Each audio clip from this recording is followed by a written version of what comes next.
আজকের ভিডিওতে আমরা দেখব এশিয়ার দুই শক্তিশালী দেশ ভারত ও চীনের মধ্যে বাস্তব পার্থক্য কোথায়, কে বেশি শক্তিশালী, কে বেশি উন্নত আর কে ভবিষ্যতে বিশ্বকে নেতৃত্ব দিতে পারে। চলো দেখে নিই। চীনের মোট জিডিপি বর্তমানে প্রায় $18 ট্রিলিয়ন আর ভারতের জিডিপি প্রায় $4 ট্রিলিয়ন, অর্থাৎ চীন এখনও প্রায় 4 গুণ বড় অর্থনীতি। তবে ভারতের জিডিপি গ্রোথ রেট 6.8%, যেখানে চীনের গ্রোথ রেট 4.7%। বিশেষজ্ঞদের মতে এই গতি চলতে থাকলে 2040 সালের মধ্যে ভারত চীনকে কাছাকাছি পৌঁছে যাবে। এছাড়া ভারত এখন মোবাইল ম্যানুফ্যাকচারিং ও সার্ভিস সেক্টরে দ্রুত এগিয়ে যাচ্ছে। চীনের সেনাবাহিনী বিশ্বের দ্বিতীয় বৃহত্তম, মোট সৈন্য সংখ্যা প্রায় 20 লাখ, ভারতের প্রায় 14 লাখ।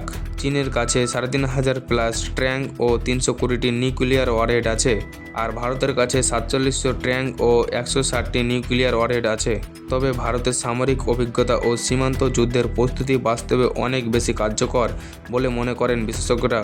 চীন প্রযুক্তিতে বড় খেলোয়াড়, এআই, ইলেকট্রনিক্স ও 5Gতে তারা বিশ্বের শীর্ষে।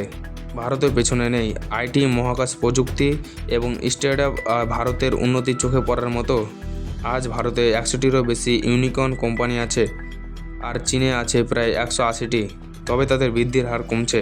2025 সালে ভারত বিশ্বের সবচেয়ে জনবহুল দেশ, প্রায় 1.43 বিলিয়ন মানুষ, আর চীনের জনসংখ্যা কমে 1.38 বিলিয়ন হয়েছে।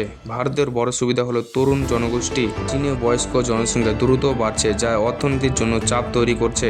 চীন এখনও বিশ্বের দ্বিতীয় বৃহত্তম শক্তি, কিন্তু ভারতের গতি ভয়ঙ্কর। অর্থনীতি, প্রযুক্তি ও জনসংখ্যা, এই 3 ক্ষেত্রেই ভারত ভবিষ্যতের জন্য প্রস্তুত হচ্ছে। শেষ কথা একটা, চীন আজকের এগিয়ে, কিন্তু ভারত আগামীকালের সম্ভাবনা।